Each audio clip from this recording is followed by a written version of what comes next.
إن الحمد لله نحمده ونستعينه ونستغفره ونعوذ بالله من شرور أنفسنا وسيئات أعمالنا من يهده الله فلا مضل له ومن يضلل فلا هادي له ونشهد أن لا إله إلا الله وحده لا شريك له ونشهد أن محمدًا عبده ورسوله يا أيها الذين آمنوا اتقوا الله حق تقاته ولا تموتن إلا وأنتم مسلمون يا أيها الناس اتقوا ربكم الذي خلقكم من نفس واحدة وخلق منها زوجها وبث منهما رجالا كثيرا ونساء واتقوا الله الذي تساءلون به والأرحام إن الله كان عليكم رقيبا يا أيها الذين آمنوا اتقوا الله وقولوا قولا سديدا يصلح لكم أعمالكم ويغفر لكم ذنوبكم ومن يطع الله ورسوله فقد فاز فوزا عظيما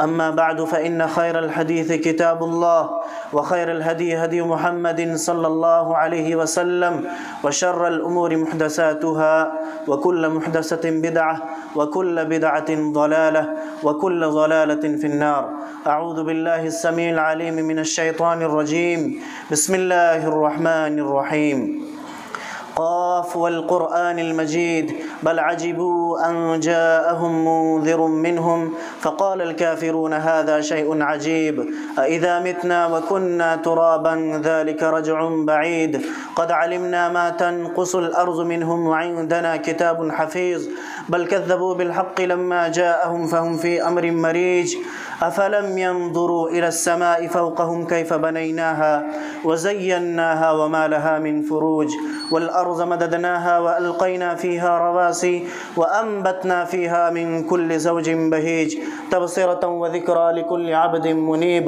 ونزلنا من السماء ماء مباركا فأنبتنا به جنات وحب الحصيد والنخل باسقات لها طلع نضيد رزقا للعباد وأحيينا به بلدة ميتا كذلك الخروج كذبت قبلهم قوم نوح وأصحاب الرس وثمود وعاد وفرعون وإخوان لوط وأصحاب الأيكة وقوم تبع كل كذب الرسل فحق بعيد أفعينا بالخلق الأول بل هم في لبس من خلق جديد وقال جل وعلا في مقام آخر يا أهل الكتاب لا تغلوا في دينكم ولا تقولوا على الله إلا الحق محترم حاضرین جمعہ و دینی ملی بھائیوں اور خواتین ملت اسلامیہ، سب سے پہلے اس اللہ رب العزت کی تعریف و توصیف، کبریائی و بڑائی جو تنہا تمام مخلوقات کا خالق و مالک ہے، رازق ہے، مدبر ہے، پالنہار ہے۔ بعدہ درود و سلام ہو اللہ کے بھیجے ہوئے تمام انبیاء کرام پر، خصوصاً آخری نبی احمد مجتبیٰ محمد مصطفیٰ صلی اللہ علیہ وسلم پر۔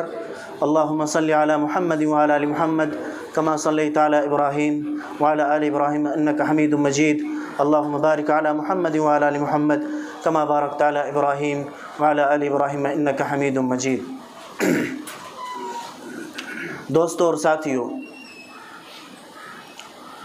امت مسلمہ سے پہلے جو قومیں آئیں، ان قوموں کی ہلاکت و بربادی کا ایک بہت بڑا سبب یہ تھا کہ وہ اپنے انبیاء کے بارے میں اور اپنے بزرگوں کے بارے میں، صالحین کے بارے میں، دینی شخصیات کے بارے میں وہ غلو کیا کرتے تھے۔ غلو کیا ہے؟ غلو کا مطلب یہ ہے کہ کسی چیز کی مقرر حد کو، کسی چیز کی مقرر جو اس کی حد ہے، اس حد سے زیادہ اس کو آگے بڑھا دینا، یہ غلو ہے۔ تو ان قوموں نے یا ان لوگوں نے اپنے انبیاء کے بارے میں غلو سے کام لیا، اسی لیے اللہ تبارک و تعالیٰ نے یہ فرمایا یا اہل الکتاب لا تغلوا فی دینکم ولا تقولوا علی اللہ الا الحق، اے اہل کتاب، اے یہودیو، اے عیسائیو، لا تغلو فی دینکم، تم اپنے دین میں غلو مت کرو، ولا تقولوا علی اللہ الا الحق، اور اللہ رب العالمین کے بارے میں صرف اور صرف حق بات کہو، ناحق بات مت کرو، ناحق بات مت کرو۔ حضرت عزیر کو اللہ کا بیٹا مت قرار دو، عیسیٰ کو اللہ کا بیٹا مت تصور کرو، صرف اور صرف درست بات کہو، ولا تقولوا علی اللہ الا الحق۔ اس آیت کریمہ کو مزید سمجھنے کے لیے غلو کے بارے میں حضرت ابن عباس رضی اللہ تعالیٰ عنہ کی حدیث دیکھیے۔ حضرت ابن عباس رضی اللہ تعالیٰ عنہما کہتے ہیں کہ نبی اکرم صلی اللہ علیہ وسلم نے ہمیں کنکری چننے کا حکم دیا، نبی اکرم صلی اللہ علیہ وسلم نے ہمیں کنکری چننے کا حکم دیا۔ آپ صلی اللہ علیہ وسلم کو رمی جمار کرنا تھا، شیطان کو کنکری مارنی تھی حج کے موقع پر، آپ صلی اللہ علیہ وسلم نے کنکری چننے کا حکم دیا۔ حضرت ابن عباس کہتے ہیں کہ میں نے کنکریوں کو چنا اور نبی اکرم صلی اللہ علیہ وسلم کے ہاتھ میں رکھ دیا، چھوٹی چھوٹی کنکریاں تھیں۔ محدثین شرح کرتے ہیں کہ چنے کے برابر کنکریاں تھیں، چنے کے دانے کے برابر کنکریاں جو چٹکی میں آ سکتی تھی۔ نبی صلی اللہ علیہ وسلم نے ان کنکریوں کو دیکھ کر فرمایا کہ ایاکم والغلو فی الدین، اے لوگو تم دین میں غلو سے بچو، فَإِنَّمَا أَهْلَكَ مَنْ كَانَ قَبْلَكُمْ، کیونکہ اس غلو کی وجہ سے تم سے پہلے کی جو امتیں تھیں وہ ہلاک و برباد ہو گئیں۔ ہمارے دین کے اندر، دین اسلام میں شخصیتوں میں ظاہر سی بات ہے، جناب محمد الرسول اللہ صلی اللہ علیہ وسلم کی شخصیت سب سے بڑی ہے، آپ صلی اللہ علیہ وسلم کا مقام سب سے بڑا ہے۔ تو یہ ڈر تھا کہیں یہ امت بھی غلو نہ کرنے لگ جائیں، آپ صلی اللہ علیہ وسلم کو آپ صلی اللہ علیہ وسلم کے مقام سے کہیں اونچا نہ لے کر چل جائیں۔ اس وجہ سے پہلے ہی آپ صلی اللہ علیہ وسلم نے امت کو خبردار کر دیا، امت کو یہ تعلیم دے دی کہ تم غلو مت کرنا۔ حضرت ابن عباس رضی اللہ تعالیٰ عنہما بیان کرتے ہیں، صحیح بخاری کی روایت ہے کہ حضرت عمر بن خطاب رضی اللہ تعالیٰ عنہ نے منبر پر کھڑے ہو کر کے یہ حدیث بیان کی۔ کون سی حدیث؟ حضرت عمر بن خطاب رضی اللہ تعالیٰ عنہ بیان کرتے ہیں کہ لا تطرونی کما اطرت النصارى، تم مجھے اس قدر نہ بڑھا دینا جس طرح سے عیسائیوں نے حضرت عیسیٰ بن مریم کو بڑھا دیا۔ ایک مقرر حد، اس حد سے آگے بڑھا دیا، بلکہ انما انا عبد، میں صرف اور صرف اللہ کا بندہ ہوں، فقولوا عبد اللہ ورسولہ، مجھے اللہ کا بندہ اور اس کا رسول کہو۔ یہ حدیث بتلا رہی ہے کہ نبی اکرم صلی اللہ علیہ وسلم نے اپنی امت کو خبردار کر دیا، اپنی امت کو غلو سے بچنے کے لیے تعلیم دے دی۔ اور مزید آپ دیکھیے، حضرت عائشہ رضی اللہ تعالیٰ عنہ بیان کرتی ہیں، صحیح بخاری کی روایت ہے کہ نبی اکرم صلی اللہ علیہ وسلم پر جب نزاع کا عالم طاری تھا، آپ صلی اللہ علیہ وسلم کا آخری وقت ہے، لما نزع برسول اللہ صلی اللہ علیہ وسلم، آپ صلی اللہ علیہ وسلم کا آخری وقت ہے، آپ پر نزاع کا عالم طاری ہے۔ اس وقت آپ صلی اللہ علیہ وسلم نے ایک چادر لیا اور چادر کو اپنے چہرے پر آپ صلی اللہ علیہ وسلم ڈالتے تھے، اور جب دم گھٹنے لگتا تھا آپ صلی اللہ علیہ وسلم اس چادر کو ہٹا دیتے تھے۔ اس بے قراری کے عالم میں، اس بے چینی کے عالم میں حضرت عائشہ رضی اللہ تعالیٰ عنہ کہتی ہیں کہ اس وقت آپ صلی اللہ علیہ وسلم نے امت کو خبردار کیا کہ لعن اللہ الیہود والنصارى اتخذوا قبور انبیائہم مساجدا، اللہ کی لعنت ہو یہودیوں پر، اللہ کی لعنت ہو نصرانیوں پر، جنہوں نے انبیاء کی قبروں کو سجدہ گاہ بنا لیا، اپنے انبیاء کی قبروں کو سجدہ گاہ بنا لیا، انبیاء کی قبروں پر سجدہ کرنے لگے۔ لیکن ساتھ ساتھ آپ صلی اللہ علیہ وسلم نے ساتھ ساتھ یہ بھی پیشن گوئی فرما دی اللہ تعالیٰ کے حکم سے کہ لَيَأْتِيَنَّ عَلَىٰ أُمَّتِي عَلَىٰ مَا أَتَىٰ بَنِي إِسْرَائِيل، لَيَأْتِيَنَّ عَلَىٰ أُمَّتِي مَا أَتَىٰ عَلَىٰ بَنِي إِسْرَائِیل، کہ میری امت پر ہر وہ چیزیں آئیں گی، ہر وہ گمراہیاں آئیں گی جو بنی اسرائیل پر آئیں۔ میری امت میں لوگ سود و بیاج کا کاروبار کریں گے جو بنی اسرائیل کے لوگ کر چکے ہیں۔ بنی اسرائیل میں بے حیائیاں پھیلی، میری امت بھی پھیلیں گی۔ بنی اسرائیل کے لوگ قبروں پر سجدہ کیے، میری امت کے لوگ بھی قبروں پر سجدہ کریں گے۔ بنی اسرائیل نے انبیاء کے بارے میں غلو سے کام لیا، میری امت کے بھی لوگ غلو سے کام لیں گے۔ آپ صلی اللہ علیہ وسلم نے ساتھ ساتھ یہ پیشن گوئی فرما دی، اور یہ جامع ترمذی کی حدیث ہے۔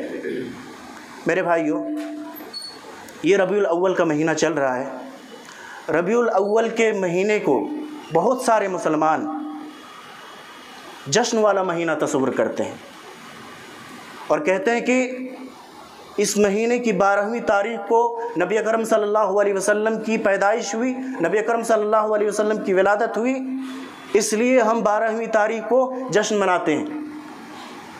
میرے بھائیوں، اگر آپ سیر کا مطالعہ کریں، سیرت کا مطالعہ کریں، سیرت کی تمام کتابوں کو کھنگال ڈالیں، چاہے وہ کسی بھی زبان میں ہو، نبی صلی اللہ علیہ وسلم کی تاریخ ولادت میں بہت زیادہ اختلاف ہے، سخت اختلاف ہے۔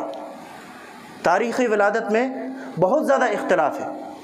کسی نے 2 کہا ہے، کسی نے 8 کہا ہے، کسی نے 9 کو صحیح قرار دیا ہے، کسی نے 12 کہا ہے، لیکن اتفاق اس بات پر ہے کہ آپ صلی اللہ علیہ وسلم کی ولادت سوموار کے روز ہوئی، سوموار کے دن آپ صلی اللہ علیہ وسلم کی پیدائش ہوئی۔ آپ صلی اللہ علیہ وسلم سے صحیح مسلم کی حدیث ہے، سوموار کے روزے کے متعلق پوچھا گیا تو آپ صلی اللہ علیہ وسلم نے فرمایا، اسی دن میں پیدا ہوا، اسی دن مجھے نبی بنایا گیا، اور اسی دن آپ صلی اللہ علیہ وسلم پر وحی نازل ہونا شروع کیا۔ تو سوموار کے دن کی پیدائش پر اتفاق ہے، حدیث موجود ہے، لیکن 12ویں تاریخ کی ولادت پر سخت اختلاف ہے۔ اور اتفاق ہے تو اس بات پر اتفاق ہے سیرت کی کتابوں میں کہ آپ صلی اللہ علیہ وسلم کی تاریخ وفات 12 تاریخ ہے۔ اس پر تمام علماء کا اجماع ہے، تمام اہل السیر کا اجماع ہے۔ آپ بتائیے کہ جس بارے میں اس قدر اختلاف ہو اس میں ہم جشن منائیں، اور اسی دن جس پر اجماع ہو اس پر اسی دن جس پر اجماع ہو کہ نبی اکرم صلی اللہ علیہ وسلم کا اسی دن انتقال ہوا، اس غم کو چھوڑ کر کے ہم جشن منا رہے ہیں۔ اور آپ کو حیرت ہوگی یہ بات جان کر کے، یہ جو عید میلاد النبی ہے یہ 4 صدی ہجری کی بات کا رواج ہے، بات کی ایجاد ہے۔ مصر کے اندر نام نہاد فاطمی شیعوں نے اسے ایجاد کیا، اسے روا دیا، اور انہوں نے 6 میلاد ایجاد کیے، ایک نہیں 6 میلاد ایجاد کیے۔ میلاد النبی، میلاد علی، میلاد فاطمہ، میلاد حسن، میلاد حسین، میلاد حاکم وقت، یہ 6 میلادیں ایجاد کی۔ اور آج افسوس کی بات ہے کہ جس نبی کو میوزک سے یعنی بانسری کی آواز سے بھی نفرت تھی، کہا کہ مزمار من مزامیر الشیاطین، یہ شیطان کی آواز ہے، آج اسی نبی کے جشن کے نام پر میوزک بجائی جاتی ہے اور ڈی جے بجائے جاتے ہیں، صاحب جبہ و دستار کیک کاٹتے ہیں۔ میرے بھائیوں، یہ کون سا دین ہے؟ یہ کون سا اسلام ہے؟ یہ کون سی محبت ہے؟ یہ محبت نہیں، یہ بدعت ہے۔ یہ محبت نہیں، یہ بدعت ہے۔ اور جہاں تک محبت رسول کی بات ہے، محبت رسول صلی اللہ علیہ وسلم ہمارے ایمان کا حصہ ہے، ہمارے ایمان کا جز ہے۔ ہمارا ایمان اس وقت تک مکمل نہیں ہوتا جب تک ہم نبی اکرم صلی اللہ علیہ وسلم کو ہر چیز سے بڑھ کر کے محبت نہ کرنے لگ جائیں۔ آپ صلی اللہ علیہ وسلم نے فرمایا، لا یؤمن احدکم حتی اکون احب الیہ من والدہ وولدہ والناس اجمعین، تم میں کا کوئی شخص کامل ایمان والا نہیں ہو سکتا جب تک کہ میں اس کے نزدیک تمام چیزوں سے بڑھ کر محبوب نہ بن جاؤں۔ حضرت عمر رضی اللہ تعالیٰ عنہ نبی اکرم صلی اللہ علیہ وسلم کا ہاتھ تھامے ہوئے چل رہے ہیں۔ حضرت عمر کہتے ہیں کہ اے اللہ کے نبی، میں ہر چیز سے آپ سے بڑھ کر محبت کرتا ہوں، ہر چیز سے بڑھ کر آپ سے محبت کرتا ہوں، سوائے میری جان کی، سوائے میری جان کے۔ آپ صلی اللہ علیہ وسلم نے کیا کہا؟ عمر، ابھی تمہارا ایمان مکمل نہیں ہوا، ابھی تم کامل ایمان والے نہیں ہوئے، حتی اکون احب الیک من نفسک، یہاں تک کہ میں تمہارے نزدیک تمہاری جان سے بھی بڑھ کر محبوب نہ بن جاؤں، تمہارا ایمان مکمل نہیں ہو سکتا۔ حضرت عمر رضی اللہ تعالیٰ فوراً رجوع کیے اور کہا کہ اللہ کے نبی، اب میں آپ سے ہر چیز سے بڑھ کر محبت کرنے لگا ہوں، اپنی جان سے بڑھ کر محبت کرنے لگا ہوں۔ اس وقت آپ صلی اللہ علیہ وسلم فرمایا کہ الآن یا عمر، اے عمر اب بات بنی، یعنی اب تمہارا ایمان مکمل ہوا۔ محبت رسول کے بغیر کوئی شخص ایمان کی حلاوت، ایمان کی لذت اور ایمان کے مٹھاس کو نہیں پا سکتا۔ اللہ کے رسول صلی اللہ علیہ وسلم فرمایا ثلاث من کن فیہ وجد حلاوت الایمان، تین چیزیں ایسی ہیں کہ جن کے اندر یہ چیزیں پائی جائیں وہ شخص ایمان کی حلاوت کو، ایمان کے مٹھاس کو محسوس کرے گا۔ پہلی چیز ان یکون اللہ ورسولہ احب الیہ مما سواہما، اللہ اور اس کے رسول سے سخت محبت، ہر چیز سے بڑھ کر محبت۔ دوسری چیز وان یحب المرء لا یحبہ الا للہ، اگر کوئی شخص کسی سے محبت کرے تو محض اللہ رب العالمین کی خاطر محبت کرے۔ تیسری چیز اسلام لانے کے بعد کفر کی طرف لوٹنا، کفر کی طرف پلٹنا اسے اس طرح سے ناگوار ہو جس طرح اسے آگ میں جلنا ناپسند ہو۔ یہ تین چیزیں جس شخص کے اندر آئیں گی وہ ایمان کی لذت کو، ایمان کی حلاوت کو محسوس کرے گا۔ محبت رسول کی بات جہاں ہے، محبت رسول دیکھنی ہے، صحابہ کرام کی محبت کو دیکھیے کہ انہوں نے کس قدر نبی اکرم صلی اللہ علیہ وسلم سے محبت کی۔ نبی صلی اللہ علیہ وسلم کے وضو سے بچے ہوئے پانی کو حاصل کرنے کے لیے صحابہ کرام لڑ پڑتے تھے۔ آپ صلی اللہ علیہ وسلم کا لعاب، آپ صلی اللہ علیہ وسلم کا تھوک اپنے جسموں پر مل لیا کرتے تھے۔ میدان جنگ میں نبی صلی اللہ علیہ وسلم کو بچانے کے لیے اپنے سینوں کو آگے کر دیا کرتے تھے۔ آپ صلی اللہ علیہ وسلم کے چہرے کو بچانے کے لیے صحابہ کرام نے اپنا چہرہ قربان کیا۔ محبت سیکھنی ہے صحابہ کرام سے سیکھیے، عقیدت سیکھنی ہے صحابہ کرام سے سیکھیے۔ ان تمام صحابہ کرام کی زندگیوں میں ربیع الاول کا مہینہ آیا، لیکن انہوں نے ربیع الاول کے نام پر کوئی جشن نہیں منایا۔ ایک دلیل لے آئیے، ایک حدیث لے آئیے، ایک ثبوت پیش کر دیجئے۔ نبی اکرم صلی اللہ علیہ وسلم کی وفات کے بعد حضرت ابو بکر صدیق رضی اللہ تعالیٰ عنہ کی خلافت 2.5 سال، حضرت عمر بن خطاب رضی اللہ تعالیٰ عنہ کی خلافت کی مدت 10 سال، حضرت عثمان غنی رضی اللہ تعالیٰ عنہ کی مدت 8 سال، حضرت علی بن ابی طالب کی مدت 4 سال، حضرت حسن بن علی رضی اللہ تعالیٰ عنہ کی خلافت کی مدت 6 مہینے، حضرت معاویہ رضی اللہ تعالیٰ عنہ کی خلافت کی مدت 20 سال۔ یہ تمام صحابہ کرام کا ادوار ہے۔ اس میں آپ ایک دلیل پیش کر دیجئے کہ صحابہ کرام نے ربیع الاول کا جشن منایا، ہم اسے تصور کر لیں گے، کیونکہ وہ ہم سے زیادہ نبی اکرم صلی اللہ علیہ وسلم سے محبت کرنے والے تھے، ہم سے زیادہ دین پر توجہ رکھنے والے تھے، نیکیاں کرنے والے تھے۔ میرے بھائیوں، یہ دین مکمل ہے، اس میں کمی اور بیشی کی کوئی گنجائش نہیں۔ الیوم اکملت لکم دینکم واتممت علیکم نعمتی ورضیت لکم الاسلام دینا۔ حجۃ الوداع کے موقع پر اللہ کے نبی صلی اللہ علیہ وسلم کی زبانی اللہ تبارک و تعالیٰ نے اعلان کر دیا کہ آج میں نے تمہارے لیے تمہارے دین کو مکمل کر دیا۔ اب اگر کوئی شخص اس میں کوئی نئی چیز ایجاد کرتا ہے، کسی چیز کا اضافہ کرتا ہے، پھر وہ یہ تصور کرتا ہے کہ یہ دین مکمل نہیں، یا پھر نبی اکرم صلی اللہ علیہ وسلم اور صحابہ کرام کو وہ چیز دکھائی نہیں دی جو چیز ہم کر رہے ہیں۔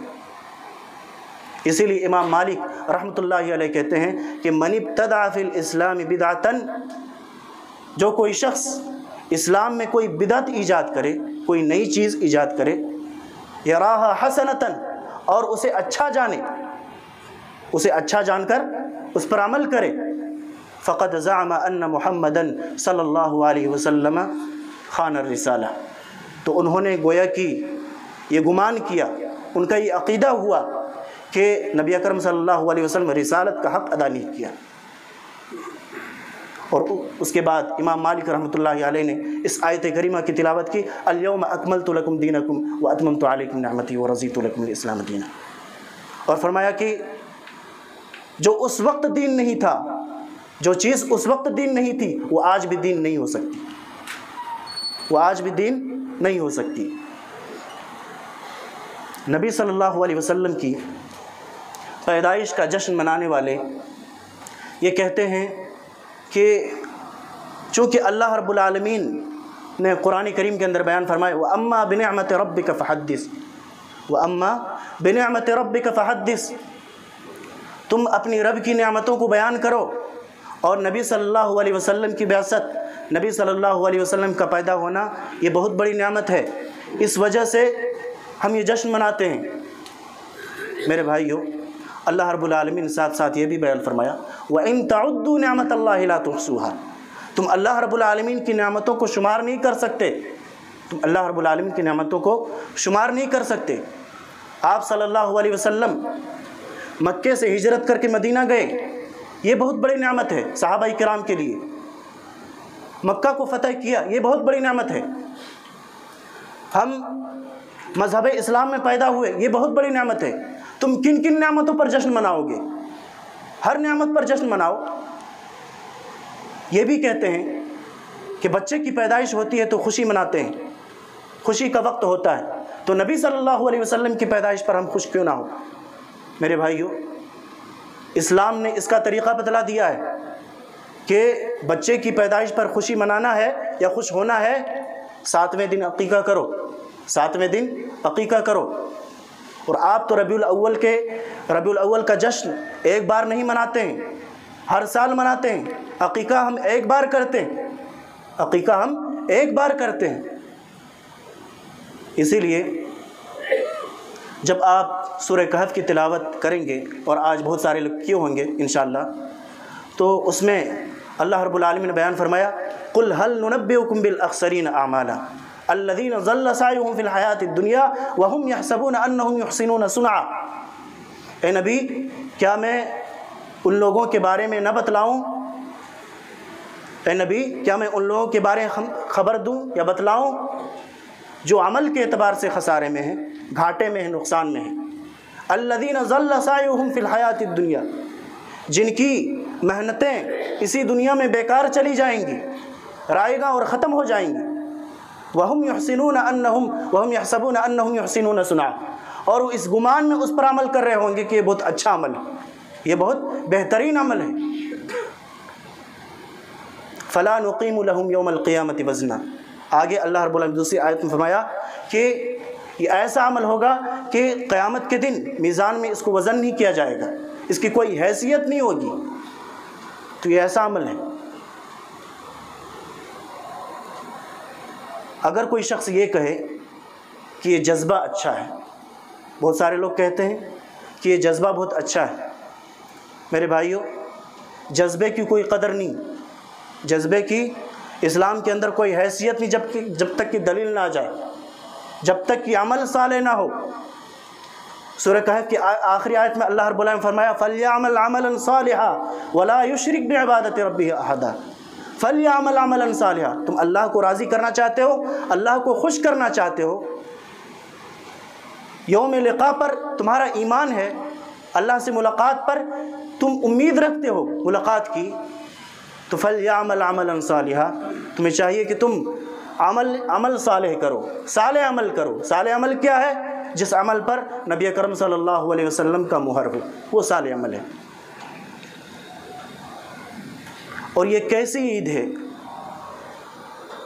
کہ احادیث کی کتابوں میں ایک حدیث بھی نہیں ہے، احادیث کی کتابوں میں کتاب العیدین کا چیپٹر ہے، عید الاضحیٰ کے مسائل بیان کیے گئے ہیں، لیکن اس کا کوئی ایک مسئلہ بھی نہیں۔ اور اگر آپ مزید اس پر گہرائی میں جائیے گا تو یہ جو عید میلاد النبی کا جشن مناتے ہیں، ان کے جو اکابر ہیں، ان کے جو بڑے بڑے عالم ہیں، علماء ہیں، ان کا بھی یہ کہنا ہے کہ یہ بات کی چیز ہے، وہ بھی یہ کہتے ہیں کہ بات کی چیز ہے اور منع بھی کرتے ہیں، لیکن جذبے میں آ کر کے یہ غلط کام کرتے ہیں۔ اور اس کی حیثیت کیا ہے؟ من احدث فی امرنا ھذا ما لیس منہ فہو رد، یہ مردود ہے، ایک بدعت ہے، اور ہر بدعت گمراہی کا ذریعہ ہے۔ وکل بدعۃ ضلالہ وکل ضلالۃ فی النار۔ اللہ رب العزت سے دعا ہے کہ اللہ تبارک و تعالی ہمیں دین میں غلو کرنے سے بچائے، اور نبی اکرم صلی اللہ علیہ وسلم سے جو سچی محبت کرنے کا معیار ہے اسی معیار پر ہمیں قائم رکھے۔ آمین۔ اقول قولی ھذا واستغفر اللہ لی ولکم ولسائر المسلمین۔